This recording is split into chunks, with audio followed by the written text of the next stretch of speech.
Oke, kita akan lanjutkan pembahasan kita dari buku Kebahagiaan Sejati atau Step to Christ. Ini yang sudah chapter terakhir, chapter 13, yang judulnya Kebahagiaan Sejati. Kalau bahasa Inggrisnya Rejoicing in the Lord. Jadi kita akan, sebelum kita memulai, kita akan tanya ke saudara-saudara. Mungkin tidak semua, tapi kita tanya satu-satu. Kira-kira Kak Gladys, sebelum kita mulai ya, sebelum saya mau review, saya mau tanya dulu, baru kita review. Kita mau tanya Kak Gladys, kira-kira Kak Gladys waktu bangsa Israel yang bersungut-sungut di padang belantara, di padang gurun meninggal, kira-kira mereka yang bersungut-sungut itu dan mati di sana, kira-kira mereka selamat atau enggak? Apa bisa dengar?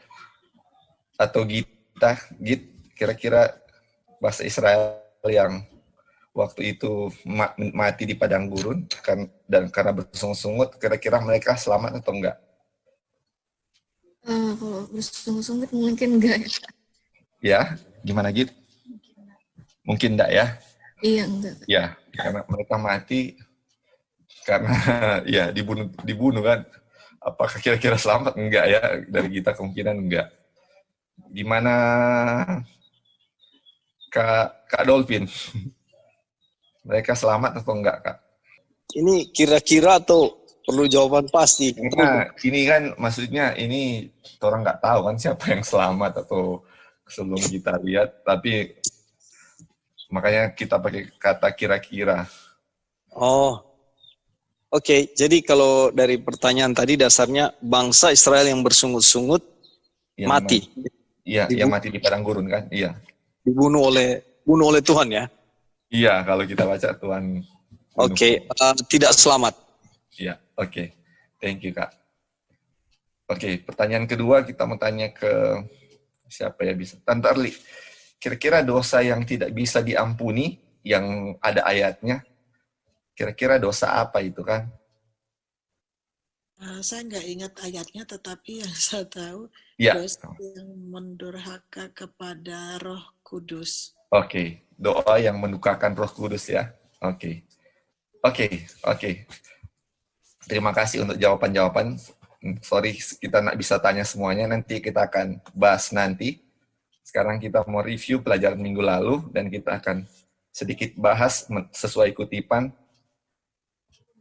pertanyaan-pertanyaan tadi ya. Oke. Jadi minggu lalu kita sudah belajar ini bahwa kita sebagai orang Kristen otomatis mengaku pengikut Kristus harus melakukan apa yang Kristus lakukan kan? Karena Kristen adalah mewakili Kristus. Jadi orang Kristen adalah pengikut Kristus. Jadi mewakili Kristus. Jadi itu ya. Jadi pengikut Kristus harus seperti apa? Kalau minggu lalu kita sempat dikasih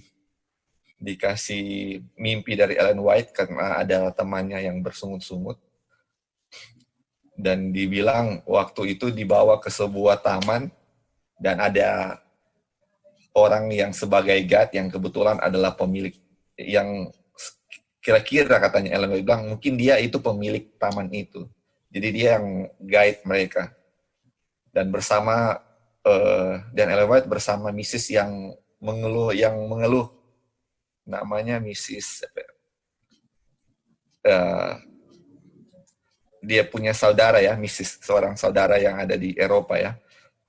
Dan saudara perempuan ini mengeluh kan, dan dibawa ke sebuah taman, dan sister ini katanya mengeluh karena di taman itu banyak duri-duri, dan dia berteriak kan karena mungkin ketusuk durinya. Nah, pemilik kebun itu bilang apa?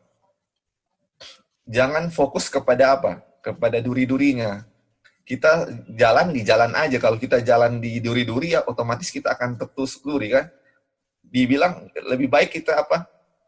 Fokus kepada bunganya. Jadi di dunia ini seperti apa? Bunga ya.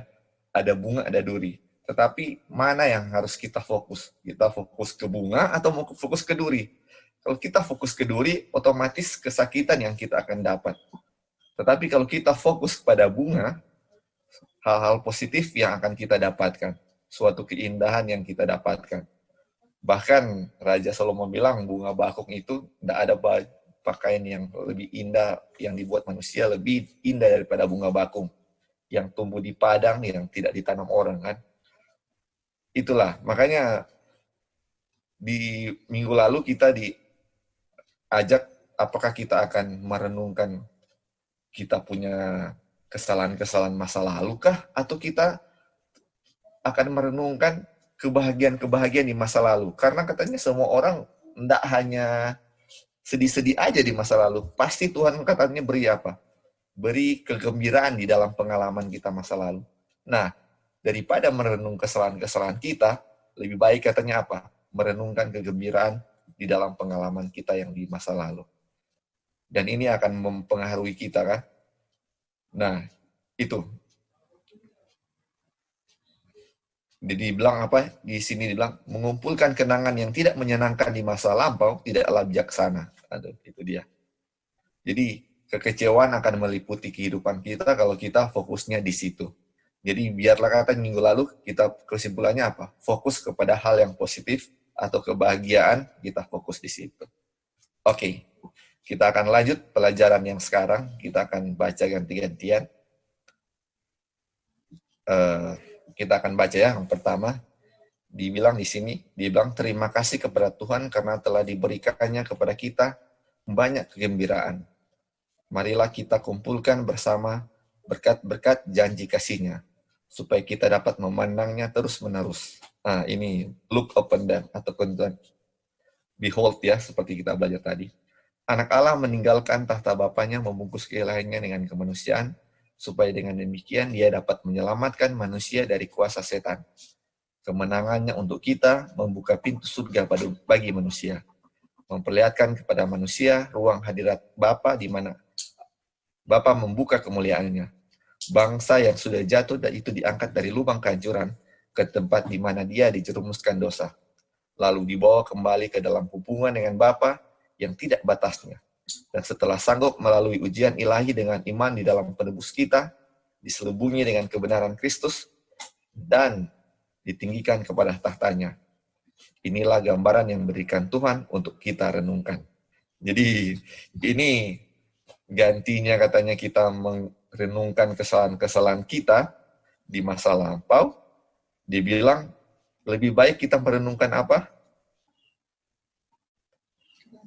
Penebus kita kan, merenungkan Tuhan, memikirkan Tuhan, merenungkan anak Bapa yang segera meninggalkan tahtanya. Jadi ini sering sekali ya kita belajar begini, selalu ada hubungan pelajaran sebelumnya dengan pelajaran ini. Jadi kayak tadi kita belajar tentang beholding. Iya, Lau. Ya, silakan, Bro. Ini yang manjur ini untuk yang nomor berapa tadi ya? 11 tadi. 10 ya, membicarakan orang lain, baru pikirkan diri kita sendiri. Jadi ini obat yang manjur. Thank you, Bro. Iya, betul sekali. Makanya padahal kita kan nggak ada kalau orang bilang baku atur. Jadi ini nanti bahas ini. Tapi semua pelajaran saling mendukung ya. Jadi puji Tuhan, Tuhan pimpin kita untuk mempelajari ini, dan inilah ya kita belajar ini. Setiap waktu, berikut kita mau belajar apa, dan Tuhan selalu kasih sesuatu yang memang kita perlukan saat ini. Dan betul ya, ini Tuhan kasih untuk kita. Biarlah kita apa katanya renungkan Kristus, memandang kepada Tuhan, kepada Yesus saja. Itu dia punya solusi sejauh ini ya. Oke. Kita akan baca selanjutnya. Anti Erlik boleh baca, Anti Erlik. Tadi Anti Erlik bilang dosa yang tidak bisa diampuni adalah dosa mendukakan Roh Kudus kan? Coba sekarang Anti Erlik baca ini ya. Oke, nomor 10 ya. Ya, nomor 10. Apabila kita seakan-akan ragu-ragu terhadap kasih Bapa dan kurang yakin kepada janji-janjinya, kita merendahkan Dia dan mendukakan Roh Kudus-Nya. Waduh. Oke, lanjut Anti Erli, lanjut. Bagaimanakah perasaan seorang ibu jika anak-anaknya terus-menerus bersungut terhadap dia, seolah-olah dia tidak memikirkan kepentingan mereka, sedangkan sepanjang hidupnya dia berusaha memperhatikan kepentingan mereka serta kebahagiaan mereka. Sekiranya anak-anak itu meragukan kasihnya, ini membuat hatinya hancur. Bagaimanakah perasaan orang tua diperlakukan anaknya seperti itu? Dan bagaimanakah pandangan Bapa kita yang di surga apabila kita meragu-ragukan kasih-Nya yang telah membawa Dia menyerahkan anaknya yang tunggal supaya kita memperoleh kehidupan? Rasul Paulus menulis seperti berikut, maka ia yang tiada menahan anaknya sendiri, hanya menyerahkan dia karena kita sekalian. Masakan ia itu tiada juga mengaruniakan sertanya segala sesuatu bagi kita? Roma 8:32. Namun betapa banyak juga orang yang berkata melalui perbuatan-perbuatan dan bukan dengan kata-kata mereka, Tuhan tidak memaksudkan hal ini bagiku. Mungkin dia mengasihi orang-orang lain tetapi bukan aku. Silakan Anti Erli, mau kasih komentar. Ini bagus sekali ya. Iya, jadi kalau kita ragu-ragu terhadap Bapa, berarti terhadap Allah Bapa dan enggak percaya dan kurang percaya pada janji-janjinya, maka kita itu sudah mendukakan Roh Kudus-Nya ya. Dan itu sebenarnya udah berdosa ya. Aduh. Jadi kita enggak percaya pada Bapa di surga akan kemurahan dan janjinya. Dan ini diumpamakan seorang ibu yang anaknya enggak percaya sama dia dan komplain yang kayak mengatakan kepada ibunya, jadi ibunya itu sepertinya sedih gitu dan kurang memperhatikan anaknya. Bagaimana Bapa kita yang di surga?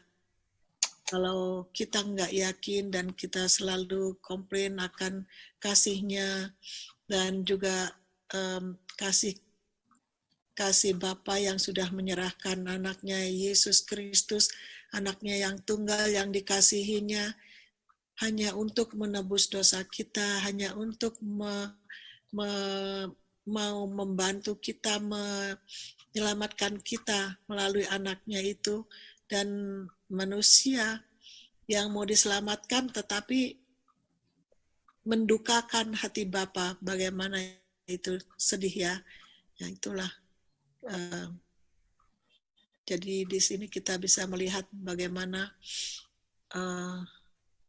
perasaan kita sebagai manusia, begitu juga ya perasaan Bapa. Jadi kita yang di sini kita di sini harus memohon berdoa dengan rendah hati selalu kepada Bapa supaya yang kesebelasan itu, yang penghalang-penghalang itu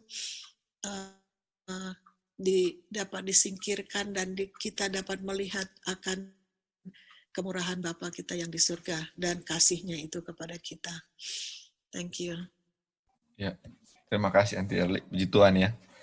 Kita dikasih tahu lagi. Aduh, ini makanya ragu-ragu ini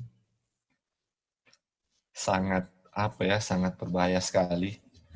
Karena ini kalau kita ragu-ragu kepada janji-janji Tuhan, kita menukarkan Roh Kudus. Aduh, ini makanya sering kan kita belajar mendukakan Roh Kudus itu kalau kita sudah tahu sesuatu dan kita masih bikin seperti itu kan. Tetapi selain hal itu adalah apa? Kita sudah tahu Tuhan itu baik sama kita dan kita masih ragu. Jadi Tuhan sangat sakit hati sekali ya kalau coba kita lihat kalau sebagai seorang ibu, mungkin Anti Erli atau yang lain yang sudah menjadi ibu atau orang tua bisa merasakan bagaimana dia sudah kasih ASI, sudah memberikan semua segala sesuatunya kepada sang anak dan anak itu masih ragu-ragu, masih bersungut-sungut sama dia, aduh hatinya katanya apa? Hancur. Sedangkan seorang ibu manusia itu hancur, sebagaimana dengan hati Bapa yang sudah kasih anaknya yang dia sangat kasihi kepada kita ya. Itu dia, luar biasa ini kutipan. Aduh, ini biarlah ini menjadi teguran ya untuk kita masing-masing. Kita bisa sadar akan apa kekurangan kita ini. Karena hal-hal inilah ragu-ragu kepada Tuhan, melihat kesalahan-kesalahan kita masih lalu, ini hal-hal yang menghalangi kita apa? Memandang kepada Tuhan. Itu dia. Oke, mungkin ada yang mau kasih komentar ini kutipan ini sebelum kita lanjut. Halo Li, bisa dengar? Ya silakan nih. Iya. Jadi bagus sekali Ellen White kasih dia punya contoh seperti seorang ibu dengan anaknya ya. Iya. Jadi ya kalau kita bilang perasaan seorang ibu, coba pas kita baca itu kita bisa renungkan. Misalnya Orion atau let's say lah Orion, anak yang paling tua misalnya dia sakit, terus sebagai seorang ibu kan jaga misalnya ini dia panas satu malam, kita jaga satu malam, kasih minum, kasih makan dan semua dilakukan untuk dia. Terus dia tanya, mami masih sayang nggak sama, istilahnya sudah semua yang saya bikin untuk menjaga dia dari kecil, dari bayi, apa semua. Terus setiap hari anak itu tanya, mami sayang nggak sama saya? Itu memang betul-betul akan melukai perasaan seorang ibu ya. Karena istilahnya masa selama ini sudah dikasih perawatan dengan begitu, terus anak-anak harus tanya, ibu sayang sama saya atau enggak? Ragu-ragu dan memang itu akan menghancurkan hati seorang ibu. Nah, sedangkan saya nggak mati untuk anak saya. Nah, apalagi Tuhan Yesus atau Father sudah kasih anaknya satu-satunya untuk mati untuk saya. Terus saya masih tanya, kira-kira Tuhan sayang sama saya, Tuhan peduli sama saya. Seperti itu, dan itu memang betul-betul akan akan break dia. Tuhan Yesus punya hati dan itu mendukakan Roh Kudus ya. Jadi memang betul bisa di-relate dengan perasaan seorang ibu yang sudah take care anaknya, sudah melakukan semua untuk anaknya.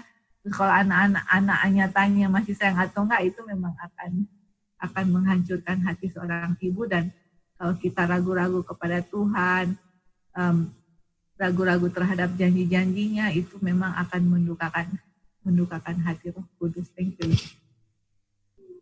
Iya, thank you. Betul sekali ya. Aduh, seorang ibu bisa merasakan itu.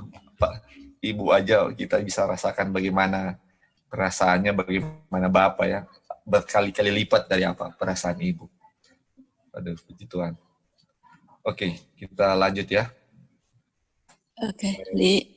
Iya, silakan Kak Gladys. Ya, jadi dengan pertanyaan ini, solusi literalnya kira-kira apa? Karena ini sering yang kita hadapi ya. Saya tanya literal dulu, nanti akan masuk ke spiritual. Gimana kita mau terangkan sama orang punya anak-anak, orang punya saudara, atau orang punya siapa yang pun itu yang bertanya, masih sayang nggak sih, masih peduli nggak sih, gitu. Padahal apa sih yang nggak dibikin sama seorang ibu kepada anaknya? Oke, jadi untuk mau jawab, apakah kita akan bilang dengan lemah lembut atau ini nggak lihat nih kita bikin semua forngana forngoni masih dipertanyakan gitu? Atau kita bilang, nah haruskah saya uraikan kembali dari awal sampai akhir atau sampai sekarang loh, kasih ibu tuh sepanjang masa, apalagi kasih Tuhan. Oke, jadi saya punya pertanyaan sebenarnya. Jadi, haruskah kita uraikan from A to Z atau nanti ya lihat saja lah dengan berjalannya waktu, nanti kamu akan mengerti. Biarkan dia mendapatkan jawaban sendiri atau kita harus uraikan A sampai Z. Thank you. Oke Kak, Jadi kalau nanti mungkin ada jawaban lain ya. Tapi kalau kita lihat dari ini kayak ini pelajarannya kayak by beholding kan you become changed. Jadi ini bagaimana kita bisa mau tunjukkan ya, kayak Bapak mau tunjukkan ke kita ini saya sayang sama kamu. Tapi kenapa kamu masih ragu? Kenapa? Kenapa dia ragu? Kenapa anak tadi ragu? Anak tadi nggak sadar. Atau dengan kata lain nggak lihat ya. Sebenarnya dia sudah bikin ini semua, tapi dia nggak sadar. Kalau kita lihat dari pelajaran ini, Bapak lagi tunjukkan selalu bilang lihat seperti ini kan. Renungkanlah apa yang Tuhan sudah lakukan kepada kita. Inilah gambaran yang diberikan Tuhan untuk kita renungkan. Jadi kalau kita nggak renungkan ini, kita nggak sadar, kita akan bersungut kan. Coba kalau kita renungkan Tuhan ini sudah baik selama ini. Nggak ada alasan lagi untuk saya bersungut seperti itu. Kembali ke anak tadi ya, kalau Kak Gleis bilang kan tadi, kalau memang misalnya, ini saya belum pengalaman ya saudara-saudara, ini saya berdasarkan yang Tuhan lakukan kepada umat-umatnya dengan menunjukkan kasih-Nya, dengan dia kasih tahu apa yang dia sudah lakukan di masa lalu melalui firman Tuhan kepada bangsa Israel, kepada yang lain-lain, apa yang dia lakukan, dia ceritakan kembali lewat firman-Nya. Mungkin kepada anak-anaknya, karena selama ini seorang ibu itu kepada anaknya nggak sadar kebaikan ibunya, mungkin kalau nggak ada salahnya, dia bilang satu-satu waktu ibu menyusui kamu, waktu kamu sakit, dan ketika dikasih tahu itu, mungkin dia bisa merenung benar juga ya, selama ini saya nggak sadar ketika saya dikasih tahu oleh ibu saya atau orang lain tentang kebaikan ibu, anak itu bisa sadar. Mungkin seperti itu. Mungkin ada tambahan dari saudara-saudara yang lain. Itu jawaban saya ya, berdasarkan yang ini. Halo. Iya, silakan Kak Roy mau kasih Iya. jawaban. Kita mau jawab dari spiritual dulu. Iya, Mau Kak, coba jawab ya, mau coba mungkin nanti ditambahkan dan disempurnakan. Jadi kan dibilang apabila kita menyatakan keraguan kepada kasih Bapa melalui persungutan atau melalui pelanggaran-pelanggaran kita nggak juga harus menyatakan lewat mulut, tapi lewat tindakan kita menunjukkan kita meragukan kasih Bapa. Kenapa di sini dia bilang mendukakan Roh Kudus, dan seperti Lali bilang tadi, salah satu dosa yang sangat sulit atau tidak bisa diampuni adalah mendukakan Roh Kudus. Ingat bahwa ketika manusia jatuh di dalam dosa, maka kasih Bapa tidak ada di dalam manusia lagi. Dan posisi saudara dan saya semuanya berasal dari posisi itu. Tidak ada kasih Bapa. Jadi selfishness menggantikan kasih Bapa. Itulah saudara dan saya. Dan di Roma 3:23 ya, semua orang telah berbuat dosa dan kehilangan kemuliaan Tuhan. Caranya supaya kita bisa mengasihi Tuhan, Yesus bilang kalau kamu mengasihi aku, kamu akan menuruti segala perintah-perintahku. Jadi harus ada kasih Bapa dulu di dalam saudara dan saya. Itulah sebabnya di Side of Ages paragraf 20.2 kalau nggak salah, dia bilang only by love is love awakened. Hanya oleh kasih Bapa yang dilihat oleh manusia berdosa, maka kasih manusia berdosa bisa dibangkitkan, dia bisa diisi dengan kasih Bapa dan dia bisa menurut. Jadi satu-satunya cara supaya saudara dan saya meninggalkan dosa atau mau menurut kehendak Bapa dengan sukacita adalah ketika kasih Bapa ada di dalam kita. Itulah sebabnya di sini kutipan ini yang di-highlight merah oleh Lali, bagaimana sih kita meragukan kasih Bapa itu sama dengan kita mendukakan Roh Kudus, sama dengan di Alkitab bilang dosa mendukakan Roh Kudus itu adalah dosa yang tidak bisa diampuni, adalah karena satu-satunya cara yang membuat kita bisa menurut kehendak Tuhan, yaitu kalau saya melihat kasih Bapa dan saya tidak meragukan kasih-Nya yang Dia nyatakan lewat anaknya yang mati di salib dan menghidupkan kehidupan yang penuh penderitaan, itu saya lihat kasih Bapa. Tapi ketika saya ragukan Bapa mengasihi saya, tidak ada lagi kesempatan kasih Bapa untuk masuk menggantikan selfishness saya tidak akan bisa menurut. Itulah sama dengan mendukakan Roh Kudus. Jadi tidak ada pengharapan bagi kita. Itu. Nah, sekarang kalau kepada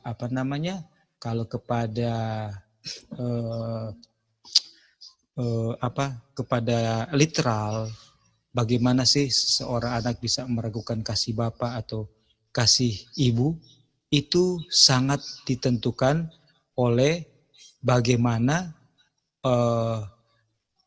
anak itu dia bisa melihat Tuhan di dalam orang tuanya, atau juga dia bisa melihat Tuhan secara pribadi, walaupun misalnya orang tuanya tidak dapat merepresentasikan Tuhan di dalam karakternya, tapi Tuhan akan menggunakan berbagai macam cara untuk dia melihat kasih Tuhan.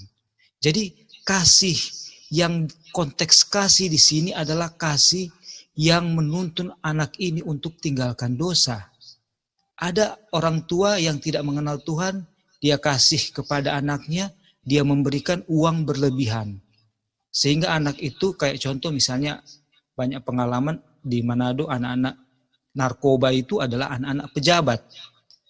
Karena orang tuanya dia punya uang banyak, dia kasih anaknya berlebihan tanpa mengontrol-ngontrol atau apapun itu, sehingga anaknya punya uang dan dalam pergaulannya itu dia jatuh dalam dosa. Nah, cara menyatakan kasih ini, konteks daripada yang ada di Alkitab atau Nubuat, itu adalah kasih yang membuat anaknya itu tinggalkan dosa atau tidak mau berbuat dosa.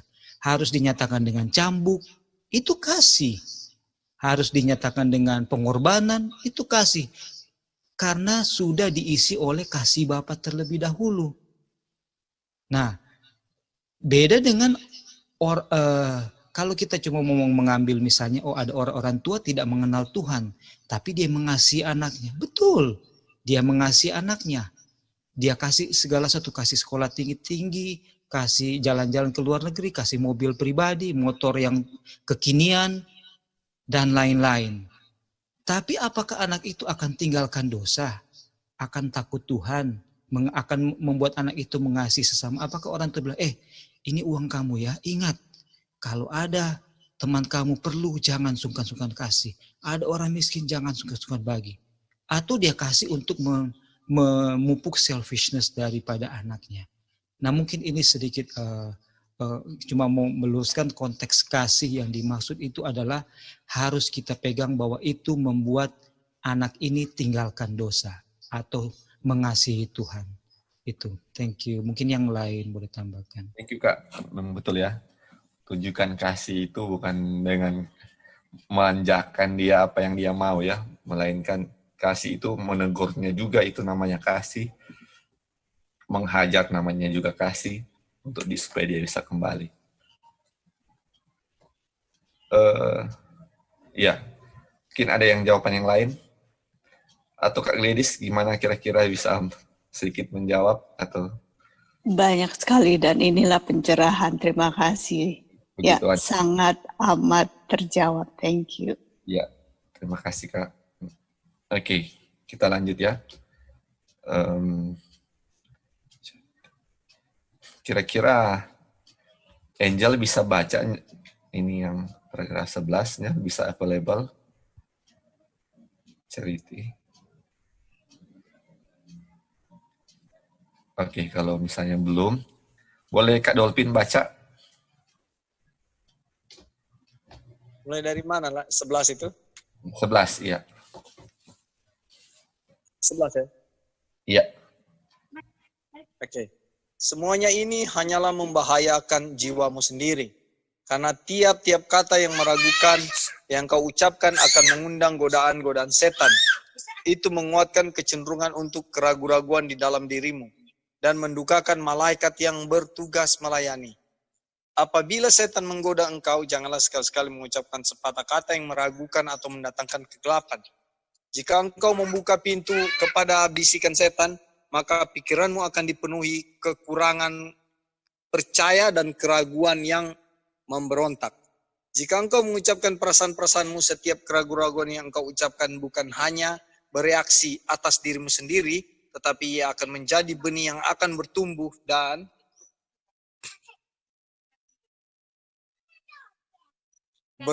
berbuah di dalam kehidupan orang lain, dan mungkin mustahil menarik pengaruh perkataanmu itu. Engkau sendiri mungkin dapat sembuh dari masa pencobaan dan dari jerat setan. Tetapi orang lain yang telah terpengaruh oleh perkataanmu mungkin tidak dapat melepaskan diri dari kekurangan kepercayaan yang engkau ucapkan itu. Betapa pentingnya kita membicarakan hanya perkara-perkara yang akan memberikan kekuatan rohani dan hidup. Oke bro, silakan komentar.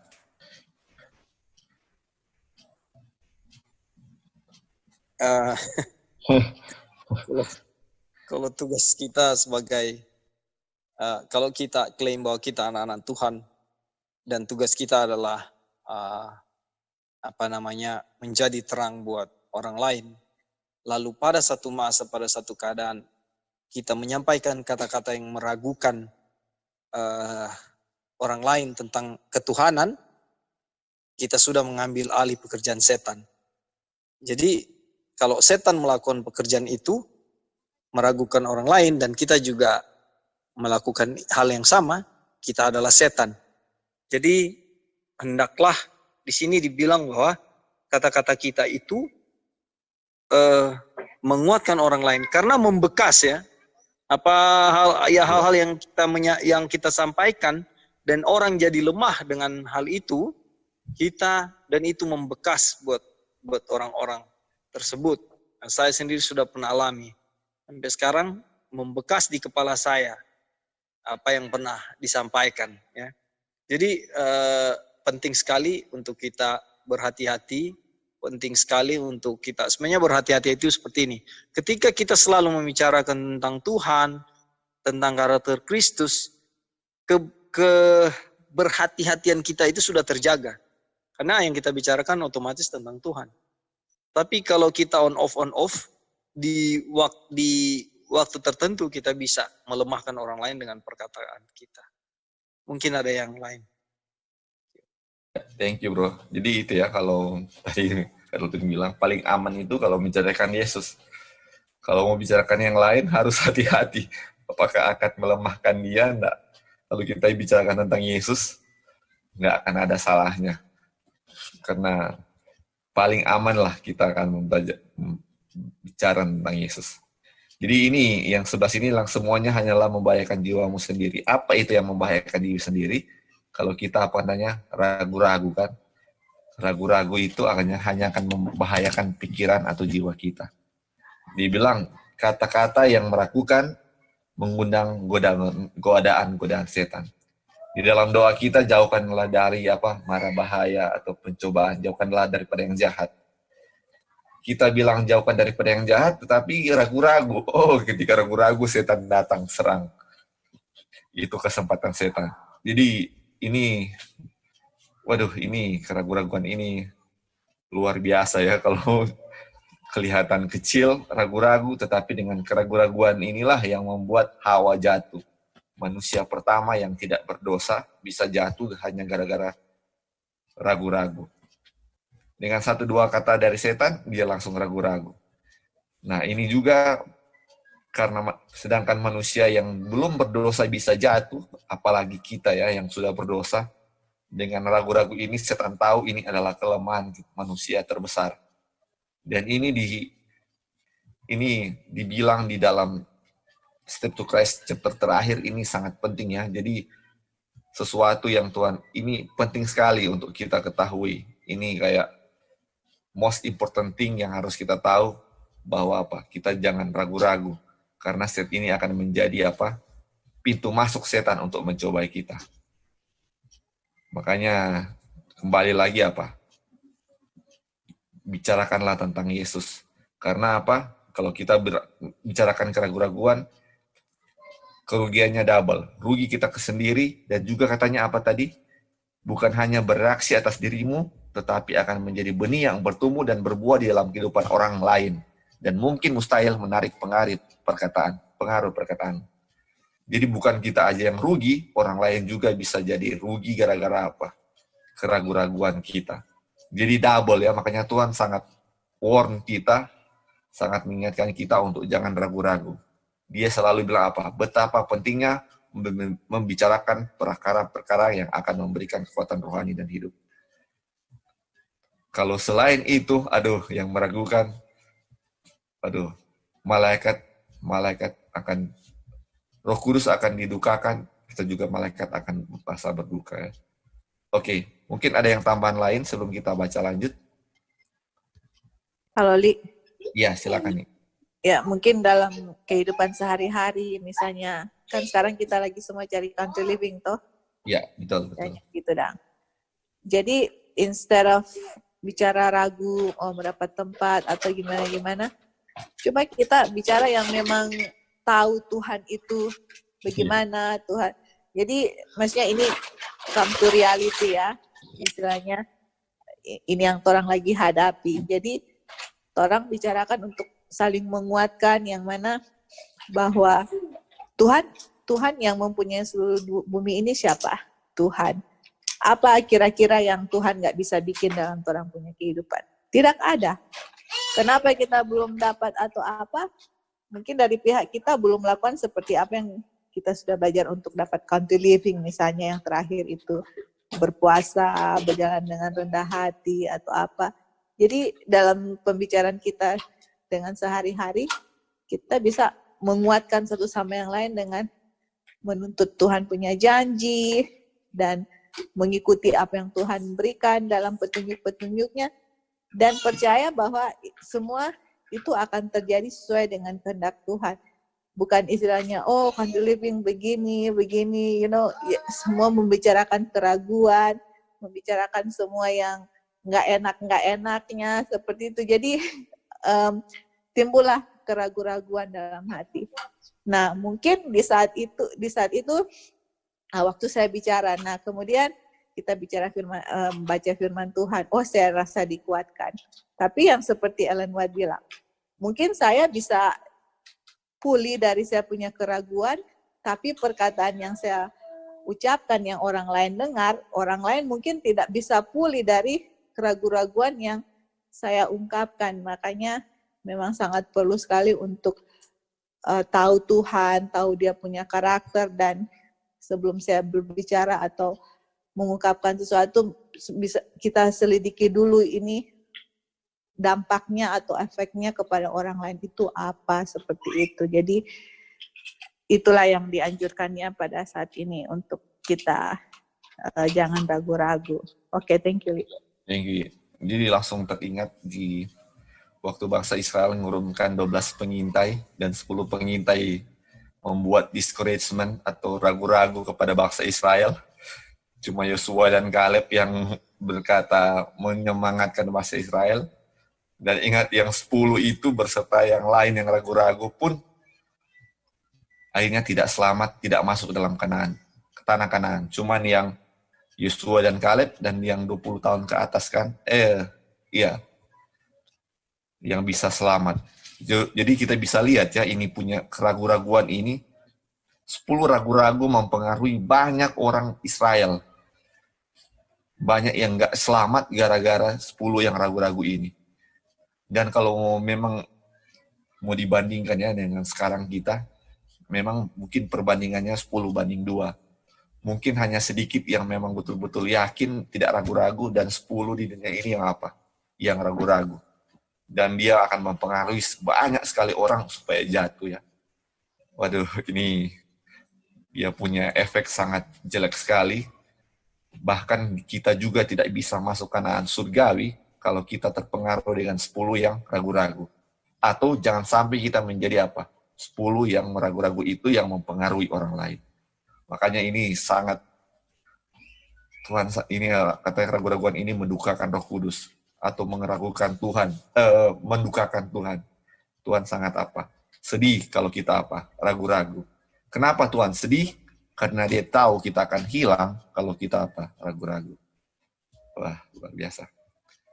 Mungkin ada tambahan sebelum kita baca selanjutnya? Ya, Li, Ya, Kak Roy, silakan. ini kita orang ingat yang soal yang Lali bilang tadi kan, yang 10 yang ragu-ragu itu. Iya. Bukankah bangsa Israel dikeluarkan dari perhambaan Mesir supaya mereka boleh bebas mempelajari mengenai Tuhan dan bebas berbakti kepada Tuhan, mempersembahkan korban kepada Tuhan yang saat itu mereka tidak bisa lakukan waktu di perhambaan Mesir, toh. Dan kalau mereka betul-betul mengasihi Tuhan dan mereka nggak bisa berbakti waktu di Mesir, mereka waktu diberi jalan keluar untuk kekanak-kanakan, mereka bilang, apapun yang mau dibayar, yang penting saya ketinggalkan Mesir supaya boleh berbakti pada Tuhan, saya tidak akan mengeluh kepada Tuhan. Jadi waktu mengalami suka duka di padang belantara, mereka tahu mereka akan pergi ke tanah perjanjian di mana mereka boleh mengasihi, mengungkapkan kasih Tuhan pada Tuhan melalui perbaktian yang bebas, yang artinya yang tidak ditekan atau dilarang di waktu perhambaan Mesir. Tapi apa kata yang ragu sama Tuhan? Wah, Tuhan bawa kami keluar mau bunuh kami dengan tidak ada makanan daging, dengan air minum yang pahit dan bla bla bla segala macam. Padahal Tuhan mau bawa mereka keluar supaya mereka tidak berbuat dosa lagi waktu di Mesir. Itu pernyataan kasih Tuhan. Jadi kasih Tuhan itu adalah supaya mereka boleh mengenal Tuhan dan boleh mempersembahkan korban-korban bakaran. Itulah tuntutan pernyataan kasih Tuhan saat itu kan. Atau tidak perlu kasih korban bakaran kalau kamu tidak berbuat dosa, karena kamu sudah menurut kehendak Tuhan. Itu. Tapi yang mengeluh ini karena mereka dari awal mereka mengikuti rombongan ini, mereka tidak memiliki motif seperti itu dan hasilnya adalah sangat fatal. Nah, jadi saudara dan saya juga, kita mau switch dari kelompok 10 orang atau ke kelompok 12 orang itu tidak susah. Cukup dengan kita tidak isi pikiran kita dengan tidak memandang Tuhan, tidak punya komunikasi, persekutuan dengan Tuhan saja, dia bilang, maka orang akan berada di pihak lawan. Di Kerinduan Sekala Zaman kan yang di Hari Raya Paskah kan, waktu siapakah my brethren itu kan, di situ orang lihat dia punya pesan, dia bilang, enggak perlu orang memutuskan berada di pihak si jahat. Dengan orang melalaikan saja hubungan kita dengan Tuhan, kita akan berada di posisi si jahat. Dan buah-buah yang akan keluar adalah ini, keraguan, dan akan meragukan teman-teman kita. Dan kapan kita bisa lakukan itu? Bisa besok, bisa hari ini, atau hari ini saya kuat dengan ada hubungan dengan Tuhan, besok saya lalai, besok saya berpindah kelompok. Itulah kondisi kita. Jadi sini jelas sekali bahwa bagaimana memandang Tuhan itu sehingga kita terhubung dengan Dia dan terus menyadari bahwa Tuhan selalu mengasihi kita. Apapun yang kita alami itu karena Dia mengasihi kita. Dia mencambuk kita karena kasihnya Dia kepada kita. Iya kan?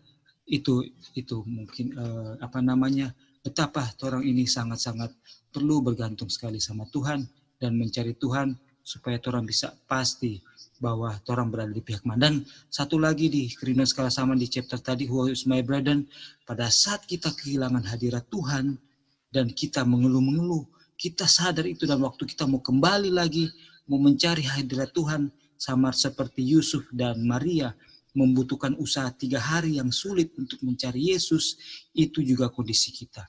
Waktu kita kehilangan komunian dengan Tuhan, mau cari itu lagi perlu perjuangan, perlu panggilan Tuhan, perlu duduk berdoa, puasa mungkin, dan ambil waktu khusus belajar firman Tuhan, baca salib sampai orang bisa melihat lagi kasih Tuhan jatuh di lutut, baru orang bisa dapatkan kembali hadirat Tuhan. Thank you. Ya, thank you Kak, betul sekali ya. Waduh. Kita lanjut ya.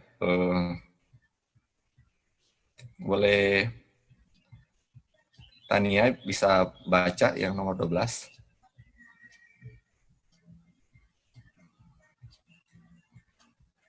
Apa bisa available?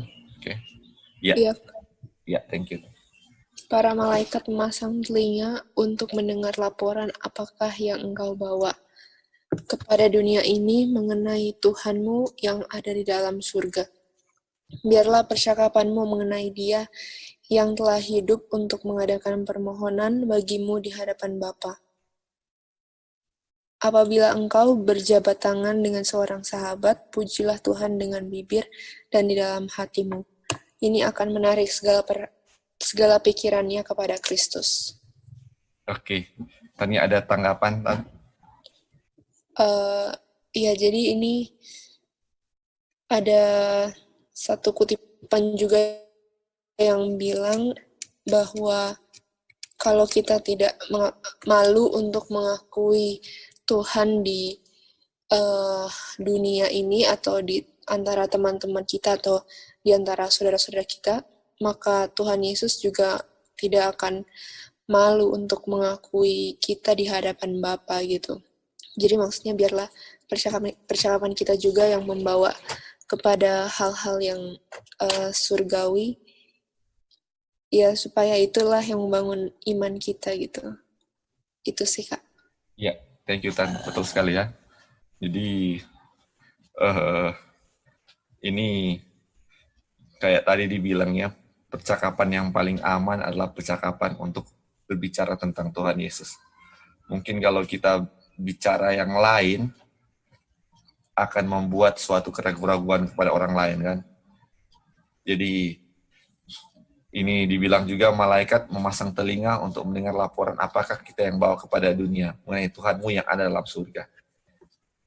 Jadi Tuhan, makanya tadi di pelajaran sebelumnya dibilang kan, Tuhan rindu sekali terhadap jiwa-jiwa kan. Dia mau untuk jiwa diselamatkan. Makanya kalau ada satu jiwa yang selamat, seluruh surga bersuka cita. Dan dia mau umat-umat Tuhan juga sebagai sarananya untuk membawa jiwa-jiwa kepada Tuhan kan. Makanya apakah kita ini sarana Tuhan untuk menyelamatkan jiwa-jiwa lewat pembicaraan kita kepada dunia? Atau justru sebaliknya, apakah dengan pembicaraan kita justru melawan Tuhan kan? Nah, makanya ini disarankan, biarlah kita kalau kita berbicara dengan orang lain, kalau dibilang di sini take hand of a friend atau bersahabat dengan orang lain, biarlah pembicaraan kita dengan sahabat kita apa? Dengan membicarakan Tuhan, membicarakan Yesus yang katanya setiap hari mengadakan apa? Permohonan bagi kita di hadapan Bapa. Dan dengan pembicaraan itu, ini akan menarik semua pikiran kepada Yesus. Aduh, puji Tuhan ya. Oke, mungkin ada tambahan dari saudara-saudara? Ya, kalau tidak, kita akan baca selanjutnya. Mungkin ini kutipan terakhir. Nanti kita akan lanjutkan minggu depan.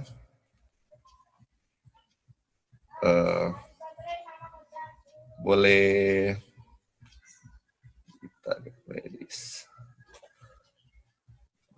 Kak Gladys boleh baca Kak? Boleh. Ya, mungkin kutipan terakhir ya. Masing-masing mempunyai ujian-ujian, kesulitan yang berat dipikul, godaan-godaan yang susah untuk dilawan. Janganlah utarakan kesulitan-kesulitanmu di hadapan sesama manusia yang fana, melainkan bawalah segala sesuatu kepada Bapa di dalam doa. Buatlah satu peraturan untuk tidak pernah mengucapkan sepatah kata yang meragukan dan mengecewakan. Wow. engkau dapat melakukan banyak hal untuk menggembirakan hidup orang-orang lain dan menguatkan usaha-usaha mereka melalui kata-kata pengharapan dan kegembiraan yang kudus. Boleh lanjut, Kak? Nomor 14. Sering satu jiwa yang perkasa ditekan oleh penggodaan dengan hebat. Hampir-hampir menyerah di dalam perjuangan melawan diri dan kuasa jahat. Janganlah tawar hati seseorang yang berjuang keras seperti itu. Gembirakan dia dengan kata-kata yang penuh keberanian dan harapan yang akan mendorong dia maju meneruskan perjalanannya. Supaya terang Kristus bersinar daripadamu. Karena di antara kita seorang pun tiada yang hidup bagi dirinya sendiri, dan seorang pun yang tiada yang mati bagi dirinya sendiri. Roma 14 ayat 7. Dengan pengaruh kita yang tidak disadari, orang-orang lain dapat dikuatkan dan diteguhkan untuk mereka dapat juga ditawarkan hatinya sehingga dihalau dari Kristus dan kebenaran. Iya. Thank you, Kak.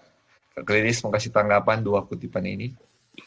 Iya, satu-satu ini yang 13 ini luar biasa di sini ya.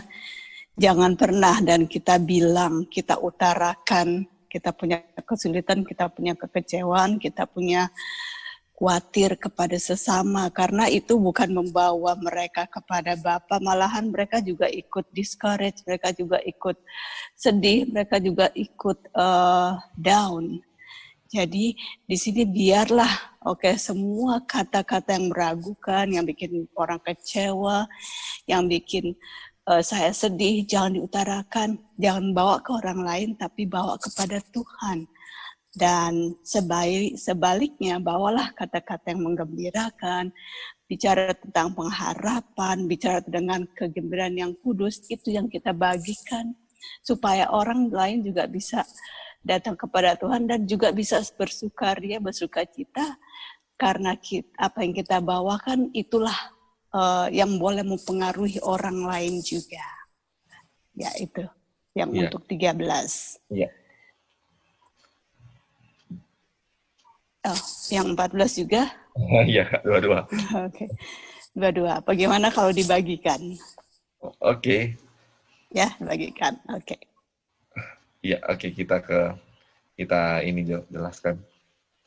Jadi ini ya, kayak yang 13 tadi yang Kak Lady sudah jelaskan tadi, yang kesulitan-kesulitan kita yang kita kasih ke orang manusia, biasanya itu akan melemahkan kan. Tapi berarti kita nggak boleh dong, kalau kita ini mau kasih tahu siapa kalau nggak ceritakan ke orang lain, kayak ada berat di hati ini kan. Nggak, bagaimana kita mau lama-lama bisa stres kalau kita nggak ungkapkan ke orang lain kan. Ini pengalaman ya, mungkin ini bisa, jadi dulu kalau waktu masih tinggal di kos dulu, kalau sakit, bisa kadang-kadang kalau cuma sakit panas atau apa sedikit, bisa kita nggak kasih tahu ke orang tua, ke mama biasanya, kalau lagi sakit. Nanti kalau sudah sembuh, baru, minggu lalu ada sakit, sekarang coba cuma ada minum ini, langsung sembuh dan. Jadi istilahnya, apakah kita nggak bisa bawakan kita punya kesusahan untuk ceritakan kepada orang lain? Mungkin kita bisa ceritakan itu dalam bentuk kesaksian ketika kita mengalami kesulitan, dan puji Tuhan, Tuhan bantu dengan segala yang dengan bantuan Tuhan, semuanya masalah bisa ada jalan keluar. Jadi kita ceritakan itu ketika kita sudah ada jalan keluar, dan itu akan menguatkan orang lain, di mana Tuhan akan memimpin dia juga seperti Tuhan memimpin kita. Tetapi kalau kita dengan membawa segala pengeluhan untuk ceritakan kepada orang lain, kadang-kadang sering juga kalau, kayak pusing juga ya mau dengar seperti itu. Kalau makanya ini akan menjadi akan melemahkan orang lain juga kan. Dan ini di kutipan yang tadi yang nomor 14 ini yang Kak Gladys baca ini Jadi dibilang ini sering satu jiwa yang perkasa atau brave soul, orang yang paling kuat, digoda, ditekan oleh penggodaan dengan hebat. Jadi seperti kita tahu kan, pencobaan-pencobaan datang sesuai dengan kemampuan yang kita miliki kan. Jadi orang yang kuat, otomatis penggodaannya juga kuat sekali. Jadi dia bilang sini, hampir-hampir menyerah di dalam perjuangan melawan diri dan kuasa jahat.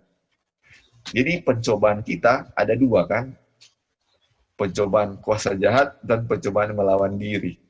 Dan kita tahu diri adalah musuh terbesar.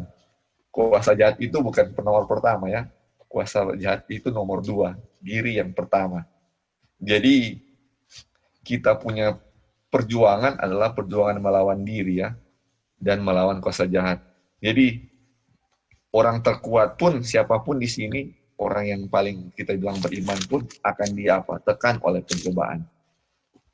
Nah, setiap orang akan mengalami hal ini, makanya katanya kalau orang lain lagi ditekan oleh pencobaan, jangan kita tawarkan hati dengan apa? Hati seorang yang jangan kita tawarkan hati orang yang lagi berjuang itu katanya. Mungkin dengan kata-kata kita tidak tahu kita sudah melemahkan dia. Jadi makanya dengan pembicaraan kita, dibilang apa sih ini? Gembirakanlah dia dengan kata-kata yang penuh keberanian dan harapan. Ia akan mendorong dia maju meneruskan perjalanan, supaya terang Kristus bersinar daripadamu. Makanya dibilang, karena di antara kita, seorang pun tiada yang hidup bagi dirinya sendiri, seorang pun tiada yang mati bagi dirinya sendiri. Jadi ini, itu ya, ketergantungan kita satu sama lain sangat penting. Jadi bisa saja saya menjadi batu sandungan, bisa saja saya bisa menjadi bisa menjadi berkat bagi orang lain dengan apa yang saya bicarakan. Jadi sahabat ini kita sudah mempelajari satu poin penting bagi kita untuk apa? Jangan ragu-ragu dan jangan membicarakan keraguan. Karena pertama akan merugikan saya sendiri, saya akan mendukakan Roh Kudus, dan yang kedua, orang lain bisa berdampak dengan apa? Keraguan-raguan kita. Biarlah dengan pelajaran ini. Halo Lali. Ya silakan Kak. Ya silakan. Kita hanya mau ceritain pengalaman itu yang seperti yang ini. Kita dapat waktu COVID-19 dulu kan lagi ribut-ributnya itu. Lagi seru-serunya. Jadi setiap ada yang share di WA itu, WA The Whole of Man, kita suka forward ke kakak kita kan. Jadi waktu kita udah forward ke dia, aduh cerita apa semua kita kasih tahu, aduh dengan begini begitu ada mengenai ini sudah begini banyak, oh lagi orang lagi mau cari country living apa dia dengerin, terus dia pun jadi ikut ketakutan gitu. Karena kita share-share begitu, jadi dia jadi ikut ketakutan. Sampai dia nggak bisa tidur, mau cari country living, kemana kita mau pergi, ini udah terlambat katanya. Wah, jadi dia ketakutan sampai nggak bisa tidur semalaman, jadi pikirannya udah yang aneh-aneh gitu. Kita, kalau gitu kita harus sedia barrel katanya, untuk sedia buat air atau apa gitu kan. Nah, jadi di sini ya, bukannya apa, saya share sama dia, memberikan keberanian atau apa gitu. Ya, salah satunya ada juga sih. Cuman jadi membuat dia ketakutan, dan dia juga share sama kita ada dengan yang dia dapat lagi. Jadi sama-sama ketakutan, tetapi saya berdoa, Tuhan tolong supaya saya nggak mau dengan apa, percaya semua itu, tetapi saya mau berserah kepada Tuhan. Karena saya berdoa dan Tuhan jawab, dan hilanglah saya punya ketakutan itu. Dan Tuhan terima kasih setiap, tapi beda dengan kakak saya gitu ya. Karena saya sudah, ketakutan saya sudah pudar, tapi dia masih tetap ragu gitu, tetap berjalan ketakutannya. Jadi kita hanya bisa berdoa dari jauh. Dan itulah tadi yang seperti tadilah kita ceritakan semua dengan jadi membuat orang lain ikut ketakutan gitu. Thank you, itu kita punya pengalaman. Waduh, terima kasih Anti Erli. Itu pengalaman Anti Erli, pengalaman kita semua juga ya. Ketakutan kita share ke orang lain ya. Jadi karena, waduh ini berita bagus ini. Karena saya kalau saya nggak takut, ngapain saya mau share ya? Karena saya juga takut. Saya share ke orang lain. Makanya beberapa waktu lalu ada di WhatsApp grup keluarga, ada seorang dokter bilang juga, keluarga yang dia bilang stoplah share-share tentang COVID-19 ini.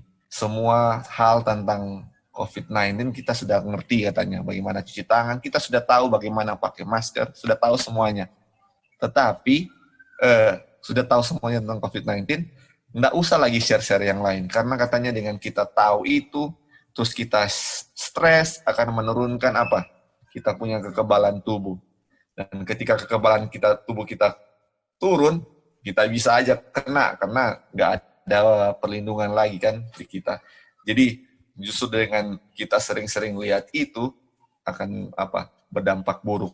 Dan seperti yang punya pengalaman juga, bukan aja pengalaman buruk untuk dirinya, tetapi untuk orang lain juga. Makanya tadi dibilang, efeknya mungkin akan lama ke orang lain. Mungkin kita sudah bisa move on dari kita punya ketakutan. Tetapi apakah hasil orang lain bisa move on atau enggak? Karena setiap orang berbeda-beda. Makanya kalau kita, ini teguran untuk saya juga, kalau kita mau share sekarang juga, apapun yang kita share, biarlah itu sesuatu yang membawa semangat untuk orang lain.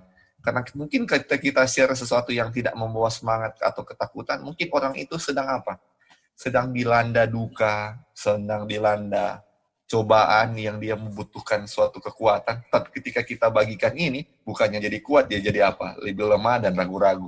Jadinya ketakutan. Makanya tadi ketika ketakutan, seperti Petrus, dia mulai tenggelam. Makanya ini ketakutan juga menghalangi kita memandang kepada Tuhan. Itu dia. Begituan ya. Mungkin ada tambahan lain lagi dari saudara-saudara.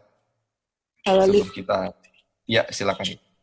Ya, jadi sebenarnya itu perkataan yang keluar dari mulut kita itu sebenarnya semuanya berasal dari kita punya pikiran kan.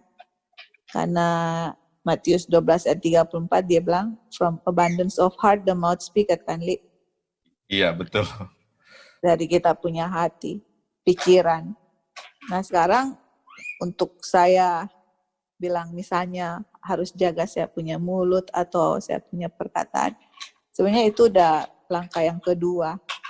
Sekarang untuk supaya saya bisa menguatkan saudara-saudara kita, tidak berbicara keraguan-raguan, atau malah menguatkan, seperti itu, harus langkah pertama dulu yang saya take care, yaitu apa sih yang masuk di saya punya pikiran gitu. Kalau kita masuk janji-janji Tuhan, masuk karakter Tuhan, tahu Tuhan punya semualah mengenai Tuhan, kita tidak akan ragu, kita tidak akan takut, karena dibilang 1 Yohanes 4 ayat 8 atau 18, dia bilang, there is no fear in love, but perfect love casteth out fear. Jadi nggak ada ketakutan di dalam cinta Tuhan. Jadi kita punya hidup itu semua Tuhan yang atur. Bencana apapun itu bukan berasal dari Tuhan, tapi Tuhan izinkan. Tapi itu semua menyatakan dia punya cinta.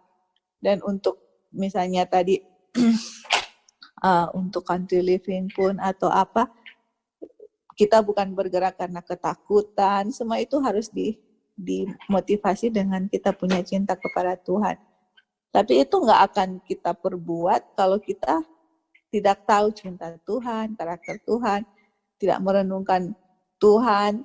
Jadi yang semua keluar itu, dan bukan hanya Tante Ali punya pengalaman, kita semua masing-masing mempunyai pengalaman seperti itu yang Lali bilang ya. Jadi itulah sebabnya yang orang perlu lakukan dan orang perlu bicarakan, yaitu ingatkan satu sama yang lain. Karena semua kita punya perjuangan masing-masing ya, melawan diri sendiri dan kuasa setan, dan yang Ellen White tadi bilang. Jadi Tante Erli sudah share, Tante Erli punya pengalaman, kita semua masing-masing ada pengalaman seperti itu. Dan yang kita harus take care dulu, apa yang masuk di saya punya otak. Yang keluar dari mulut itu udah otomatis keluar dari otak. Saya mau ragu, saya mau bicarakan ketakutan, mau apa, itu semua dari pikiran saya. Jadi yang saya harus take care dulu, yang paling utama adalah bagaimana kalau orang encourage satu sama yang lain untuk cari dulu Tuhan, begitu ya. Tahu dia punya cinta, karena kalau kita tahu cintanya itu akan melenyapkan kita punya ketakutan, keraguan-raguan, baru yang akan keluar otomatis semua tidak akan ada keraguan, tidak akan ada ketakutan, semua saling menguatkan satu sama yang lain. Apapun motif yang kita lakukan karena cinta Tuhan, yang kita lakukan itu adalah semua karena Tuhan, itu kan akan jadi, istilahnya wow, menguatkan semua satu sama yang lain. Baik, kita nggak bisa kontrol dari mulut, kalau di dalam pikiran juga kita, semua yang masuk itu adalah semua dengan penuh ketakutan. Seperti itu. Tapi itu semua akan terjadi kalau kita menjaga apa yang masuk di dalam kita punya pikiran. Oke, thank you. Oke, Li. Thank you, Li. Oke, thank you ya. Tambahnya sorry kita tadi putus. Baru bisa join lagi. Oke. Terima kasih atas tanggapannya dari saudara-saudara. Kita akan, ini sudah waktunya kita tutup. Tapi mungkin ada yang mau kasih tanggapan terakhir. Oke. Kalau misalnya sudah tidak ada, jadi kita kembali ya. Biarlah semua perkataan kita, perbuatan kita, biarlah apa untuk, seperti Joy bilang tadi, dari apa? Dari pikiran kita, perkataan kita keluarkan. Jadi bagaimana supaya perkataan kita keluar baik, apa yang kita masukkan dalam pikiran juga kita harus baik. Ya. Dan biarlah kita membicarakan segala hal positif, kayak pelajaran minggu lalu, bicarakanlah tentang bunga, bukan bicarakan duri ya. Kalau sekarang, bicarakanlah hal-hal yang pengalaman-pengalaman yang indah, jangan hal-hal yang meragukan. Karena itu pengaruhnya apa double ya ke diri kita dan ke orang lain. Baik, terima kasih untuk semua partisipasinya. Kita kembalikan ke Kak Dolphin.